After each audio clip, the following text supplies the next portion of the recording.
les voy a invitar a que abran la palabra de Dios, si son tan amables, a 2 de Timoteo capítulo 1. Quiero hablarle rápidamente, me voy a tomar 20 minutos en hablar de esto, de 4 características de un siervo avivado. Y mire que esa es la palabra de Dios en 2 de Timoteo capítulo 1. Y vamos a leer el texto 6, 7, 8 y 9. Dice la palabra de Dios, yo lo leo y síganme con su vista, dice la palabra de Dios, por lo cual te aconsejo que avives el fuego del don de Dios que está en ti por la imposición de mis manos. Porque no nos ha dado Dios espíritu de cobardía, sino de poder, de amor y de dominio propio.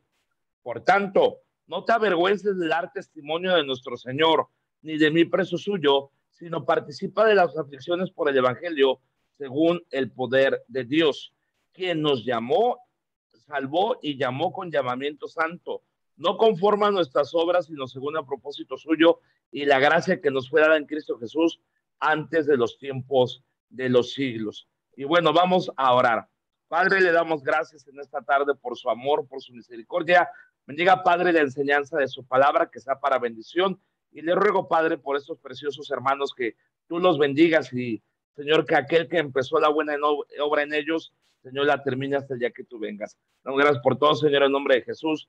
Amén. Y bueno, quiero hablarles de unas características, hermanos, de un siervo avivado. Tenemos que entender algo, hermanos. Constantemente, hermanos, cuando uno como siervo de Dios está en el ministerio, está en la obra de Dios, va a estar expuesto, hermanos, a una lucha espiritual. Y la lucha espiritual va a ser desgastante, por lo cual, por ejemplo, la palabra, hermanos, que usa en el original aquí el apóstol es avivar.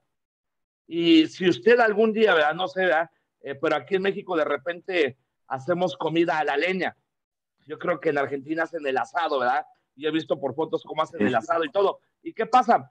Cuando el asado empieza a perder el fuego, la intensidad, llega alguien, le mueve ahí con un hierro o algo y echa más leña al fuego para que el fuego mantenga su intensidad. ¿Sí está aquí conmigo? Cuando el fuego se está apagando, uno tiene que hacer algo, echarle más leña, avivarlo, cuidarlo, protegerlo del viento para que el fuego mantenga ese vigor, para que el fuego mantenga esa intensidad. Y aquí Pablo le dice a Timoteo, ¿sabes qué, Timoteo? Va a haber luchas, va a haber pruebas, va a haber momentos de cansancio, de desánimo, de tristeza, pero Timoteo, un siervo de Dios debe estar siempre avivado. Un siervo de Dios, hermanos, siempre ante su gente, ante su pueblo, siempre debe tener una sonrisa, un ánimo. Hermano, y si como siervo de Dios me canso, y si como siervo de Dios me desanimo, es válido cansarse, es válido llorar, es válido angustiarse, pero nunca en público. Recuerden esto, nunca en público. Hermano, sería hipócrita. No eres hipócrita, pero acuérdate que tú, al ser llamado a ser un líder, eres una inspiración.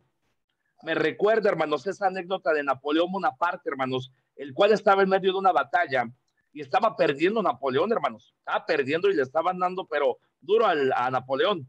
Y de repente, hermanos, Napoleón Bonaparte le dice al muchacho encargado de dar las órdenes de marcha que tocaba la trompeta, dice, muchacho, toca la retirada. Y el muchacho se congela y dice, señor, no puedo tocar la retirada. Y Napoleón dice al muchacho, te estoy diciendo que toque la retirada, el ejército nos está derrotando, no sabemos qué hacer. Y el muchacho todo nervioso toca, pero en vez de tocar la orden de retirada, toca la orden de que avancen. Estaba todo nervioso y Napoleón le dice, no toques que avancen, toca que retrocedan. Y el muchacho todavía más nervioso toca que avancen. Y Napoleón, hermano, saca su espada, la pone en el cuello de este muchacho y dice, toca la retirada o te corto la cabeza.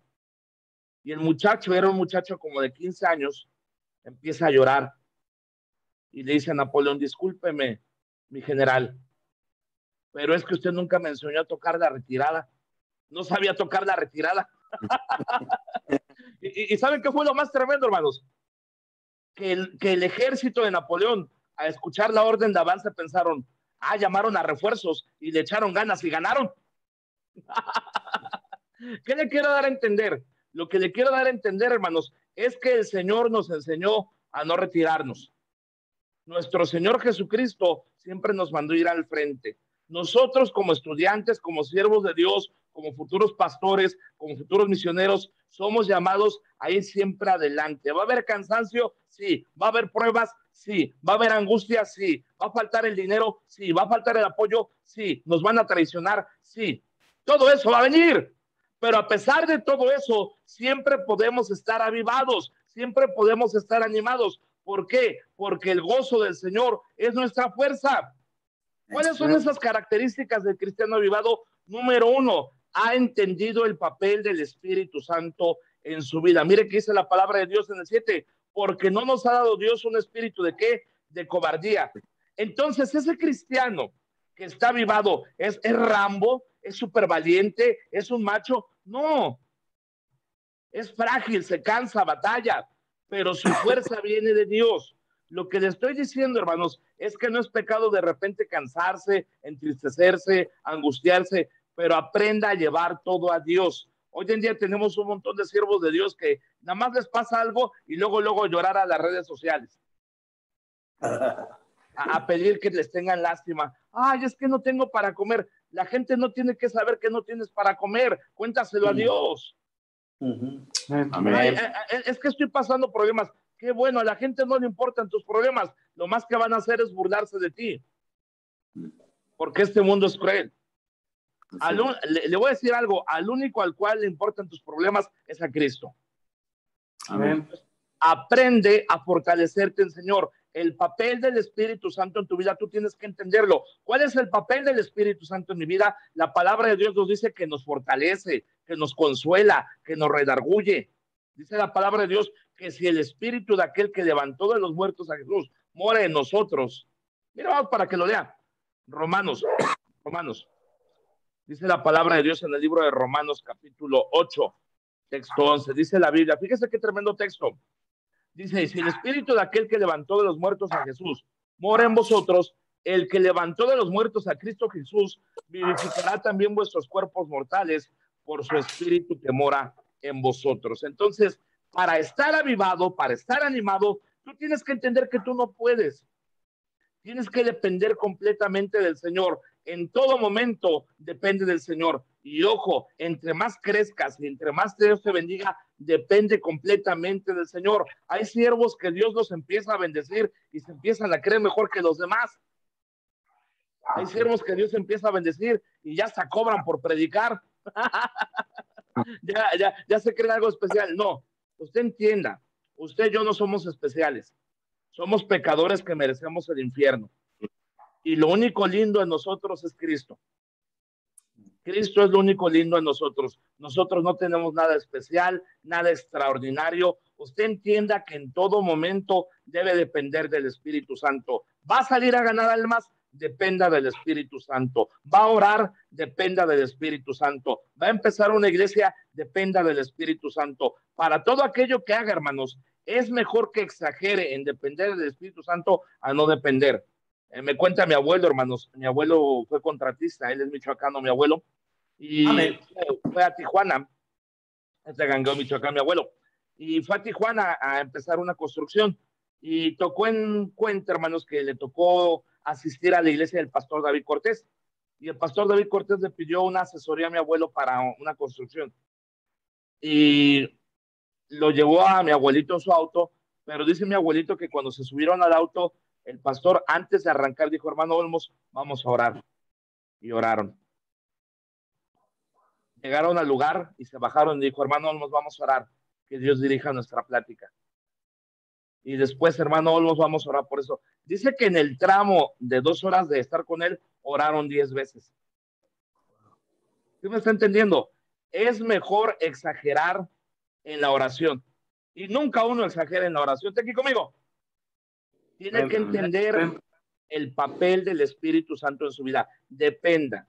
No sea un cristiano apagado, no sea un cristiano apático, avive el fuego de Dios. Y la manera de avivar el fuego de Dios es depender completamente del Espíritu Santo en todo. Deje que el Señor le fortalezca, deje que el Señor le redarguya, deje que el Señor le dé sabiduría, porque hay tanto siervo de Dios soberbio, creído, vanaglorioso, que sientes vacío, podrá predicar muy bien, pero hay un vacío ahí porque el Espíritu Santo no está ahí.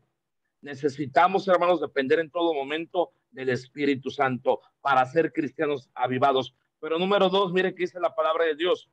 Número uno, entiende el papel del Espíritu Santo. Número dos, mire que dice la palabra de Dios, segunda de Timoteo capítulo 1, texto 8, dice la palabra de Dios.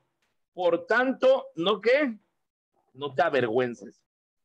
Número uno, el cristiano avivado depende del Espíritu Santo. Ha entendido el papel del Espíritu Santo en su vida.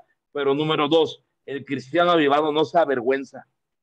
Sigue adelante. Hermano, tiene usted que entender algo, hermanos. Usted debe seguir adelante y no solo eso, no avergonzarse, hermanos, de ser siervo de Dios. ¿Qué es no avergonzarse, hermanos? A veces, hermanos, dice la palabra de Dios que van a venir afrentas, van a venir luchas, van a venir pruebas, van a venir ataques, pero hermano, usted debe seguir con la cara arriba y adelante.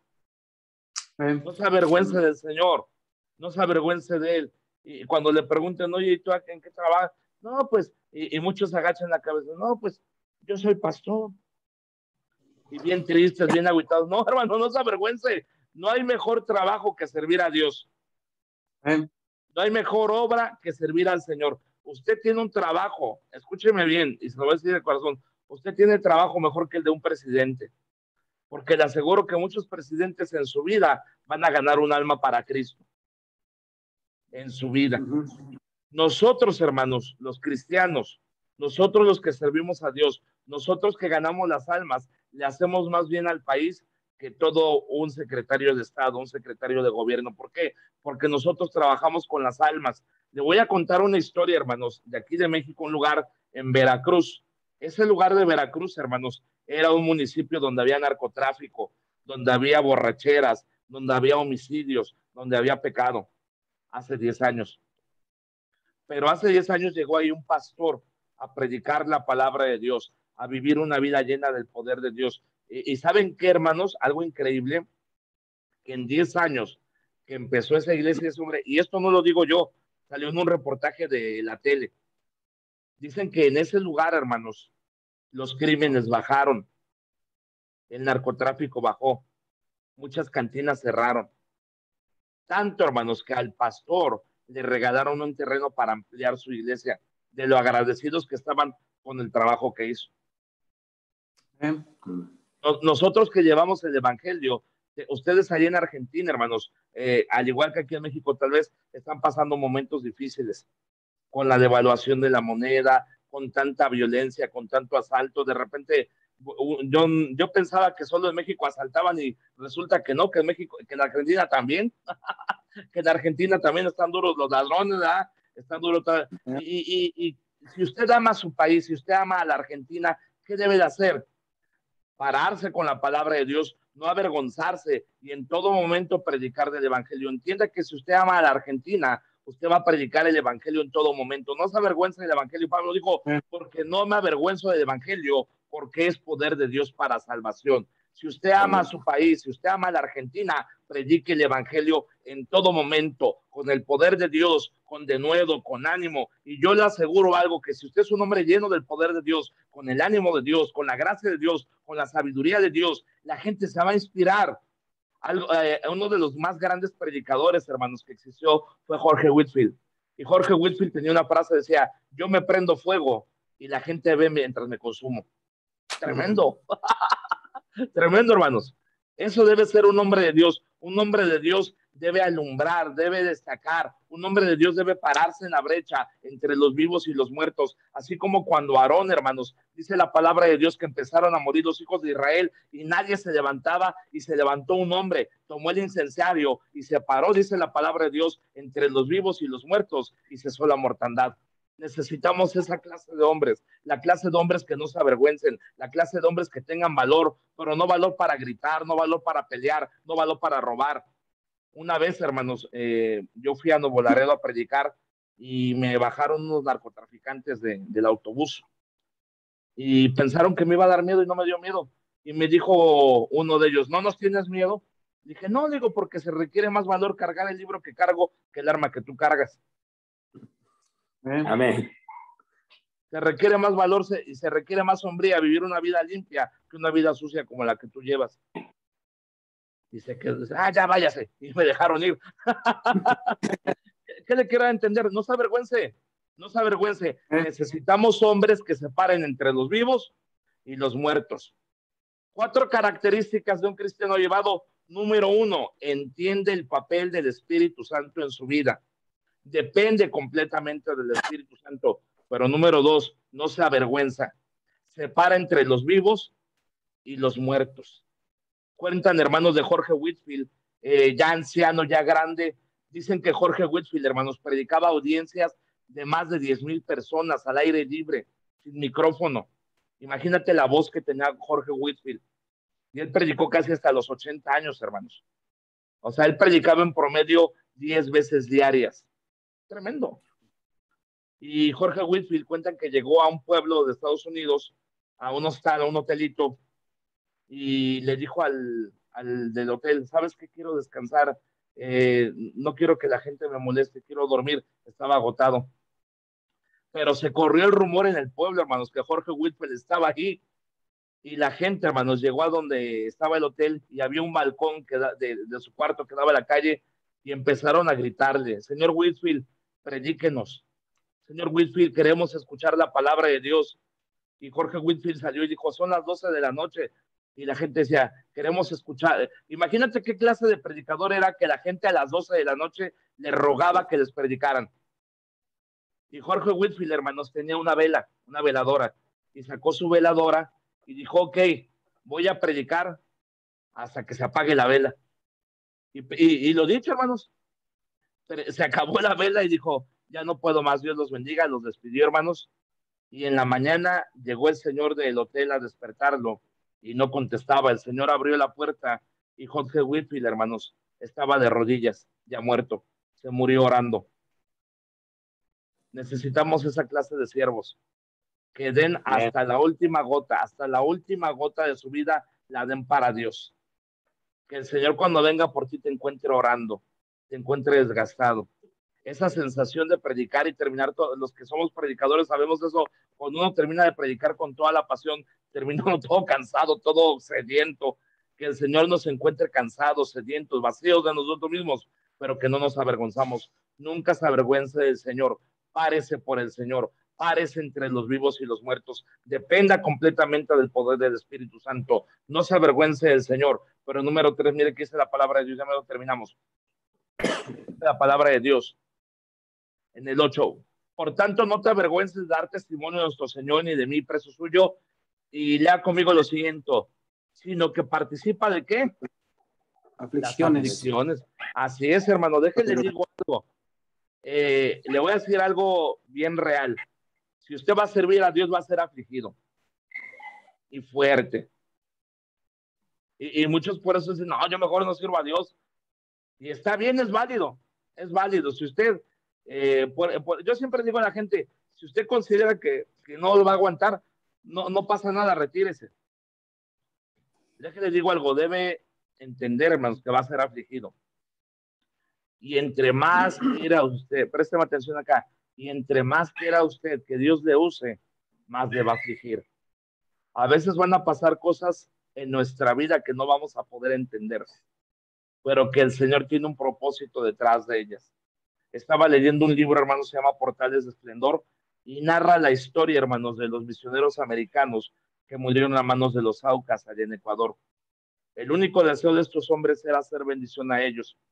Les llevaban comida, herramientas desde una avioneta. Los Aucas traicioneramente hicieron creerles a ellos que eran sus amigos, y estos americanos, creyendo que se habían ganado la confianza de los Aucas, aterrizaron en medio de la selva, y cuando aterrizaron, los Aucas los masacraron, los mataron de una manera terrible. Y uno se puede poner a pensar, ¿por qué? ¿Por qué si ellos querían servir a Dios? ¿Por qué si ellos lo único que querían era honrar a Dios con sus vidas? ¿Por qué Dios permitió que los mataran? Cuenta la historia que todas las viudas de esos hombres regresaron a Estados Unidos, pero que Dios tocó el corazón de una de esas viudas, la hermana Elizabeth, para regresar. Y esta mujer regresó y toda la gente le decía, pero ¿por qué regresas? Ellos mataron a tu esposo, ellos lo asesinaron. Por esta mujer dijo, ellos necesitan a Cristo. Y fíjate qué dijo ella, su necesidad de Dios es más grande que mi aflicción. Fíjate qué tremendo. Ella dijo eso, la necesidad de Dios de ellos es más grande que mi aflicción. Y esta mujer regresó con sus hijos, hermanos. Ningún pastor la quiso acompañar, ningún misionero quiso ir. Llegó esta pobre mujer sola con sus niños a predicar el evangelio, hermanos, con clubes bíblicos, lo que una mujer puede hacer, hermanos. Y a través del ministerio de esta mujer fueron salvos todos los asesinos de su esposo. Y ahorita hay un gran avivamiento ahí en el país de Ecuador. Las aflicciones del tiempo presentes no son comparables con la gloria venidera que ha de manifestarse en nosotros. ¿Qué le quiero dar a entender? Usted va a pasar por aflicción. Ay, hermano Hugo, ¿de veras? Sí. Todos los que servimos a Dios pasamos por aflicciones. Hemos pasado por difamaciones. Hemos pasado por tanta cosa. Pero digo algo, al final uno debe seguir adelante. Y uno debe de entender que si Dios permite que pase eso en nuestra vida, es porque hay un propósito detrás. En el tiempo de la aflicción, agárrate fuerte de Dios. Si puedes anotar esto, si puedes grabarte esto, si puedes meditar esto, y si tan solo lo único, préstame atención acá, si tan solo lo único que pudiera recordar de esta clase, de esta predicación, es esto, valió la pena todo lo que te dije. En el tiempo de la aflicción, simple y sencillamente permanece. Permanece. Hermano, permanece. Es que permanece. Ya no aguanto, permanece. Estoy triste, permanece. Quiero renunciar, permanece. Nadie me apoya, permanece. Me siento cansado, permanece. No tengo amigos, permanece. Permanece, permanece, permanece, permanece. La mejor palabra que te puedes aprender en el ministerio es permanecer. Permanece. Pero ya para terminar. Número 1, depende del Espíritu Santo. Número 2, no se avergüenza. Número 3, participa de las aflicciones. Pero número 4, mire qué dice la palabra de Dios, 4:13. Retén la forma de las sanas, ¿qué? Palabras. Ya para terminar, y quiero tocar este punto ya para terminar, hermanos, un cristiano avivado depende del Espíritu Santo. Un cristiano avivado no se avergüenza. Un cristiano avivado participa de las aflicciones, pero ojo, un cristiano avivado guarda la sana doctrina. Hermanos, estamos expuestos a través de las redes sociales, del Facebook, del YouTube, de la radio aún, hermanos, a gente con falsa doctrina. Yo le voy a decir algo, hermanos, sobre la falsa doctrina. La falsa doctrina nunca va a entrar como falsa doctrina. ¿Cómo entra la falsa doctrina? La falsa doctrina entra como un caballo de Troya, aparentemente amistosa, pero por dentro trae el mal. Es como aquella mamá que le quiere dar a su hijo brócoli o vegetales. No sé si ustedes desde pequeños, ¿verdad? Tal vez tenían una comida que no les gustaba, ¿verdad? El brócoli, las verduras, los vegetales, el tomate, qué sé yo. Y yo recuerdo que mi mamá me engañaba y me ponía pollito, carnita, algo sabroso, pero oculto entre la carne iba apio, iba brócoli, iba tomate. Y decía, ay, qué rico pollo. Y cuando daba la cucharada, decía, ¡oh! Y ya le daba un mordisco al tomate o al apio. Así entra la falsa doctrina mezclada. Tengan cuidado, ahorita hay dos corrientes muy fuertes de las que hay que cuidarse. La primera es el calvinismo. Los calvinistas no ganan almas, pero ¿cómo se la pasan publicando videos en Facebook? Para que los que ganan almas se confundan. Los calvinistas no ganan almas, hermano, no tienen iglesias ganadoras de almas. Se la pasan criticando a los que ganamos almas, que según no sabemos ganar almas, pero nunca tienen una iglesia llena, nunca tienen una iglesia viva, nunca tienen una iglesia poderosa. Se la pasan diciendo que tienen el verdadero evangelio, pero no lo predican. Entonces, cuídese de los calvinistas, como Paul Washer, como MacArthur, como Lawson, como Sugel Michelén, como Miguel Núñez, como Juan Manuel Vaz. Amén. Amén. Amén. Es que, hermano, dicen cosas ciertas. Pues sí, pero entre esas cosas ciertas mezclan basura. Yo le voy a decir la verdad. Yo lo único que trato es esto. Esto es la palabra profética más segura. Amén. Pasa tiempo en la Biblia. De repente sí hay una que otra enseñanza, pero mejor, ¿para qué te arriesgas? Si aquí tienes lo mero bueno. Amén. Amén. No te arriesgas. Mira, mejor aliméntate de la palabra de Dios. Retén la sana doctrina. Pero la otra corriente falsa que está ahorita son los judaizantes. Aquellos que pretenden que por hablar en lexicología hebrea y dicen Shalom, Adonai, Yeshua, y se dejan la barba, ¿verdad? Ah, es que son más... No, hermanos, es falsedad. En Cristo ya no estamos bajo la ley, sino bajo la gracia. Amén. Entonces, todo eso de la ley y todo es falso, hermanos. Entonces, cuídate también de aquellos que pretendan ser judaizantes. Cuida la doctrina. ¿Por qué, hermanos? Porque hoy en día, desgraciadamente, y el pastor de Kigua lo sabe, aún mucha gente conocida de nosotros se ha apartado en pos de falsas doctrinas. Gente que pensaríamos, no, hombre, este nunca se va a apartar, se terminan apartando. ¿Pero por qué, hermanos? Porque no toman tiempo de guardar la sana doctrina. Tome tiempo, hermanos. Un cristiano avivado, su ánimo. Escuche esto, no viene de una clase, no viene de una predicación, no viene de una conferencia. Su ánimo viene de esto. O sea, si tú esperas, hay gente, por ejemplo, fui a dar una conferencia, no, ya voy a terminar, se me fue el tiempo. Si tú esperas, hermano, que un predicador te anime, discúlpame, hermano, no estamos para animarte, estamos para guiarte. Y yo como predicador te debo guiar a que de lo que debes alimentarte es de este bendito libro. Dice la palabra de Dios que el que lo comió le era dulce en la boca, pero en la panza le amargó el vientre. Amén. Porque la palabra cuando cae, quebranta. La palabra cuando cae, transforma. Entonces la palabra, hermanos, es poderosa. Entonces hoy vimos 4 características de un cristiano avivado. Depende del Espíritu Santo, no se avergüenza, participa en las aflicciones y retiene la sana doctrina. Así que, bueno, hermanos, espero les haya sido bendición. Les amo en Cristo. Amén. Son hermanos muy queridos y bueno, oramos por ustedes, ya sé sus nombres y bueno, espero que pronto nos volvamos a ver en una enseñanza más. Que Dios los bendiga. Amén. Dios bendiga. Dios los bendiga. Pastor Equigua, ya quedamos. Listo, hermano. Ahí estamos. La voy a guardar y en la noche te la paso, va a quedar guardada para YouTube. Bueno, listo, perfecto. Gracias, hermano. Dios te bendiga. Estamos orando por ti. Un abrazo, Dios te bendiga. Hasta luego.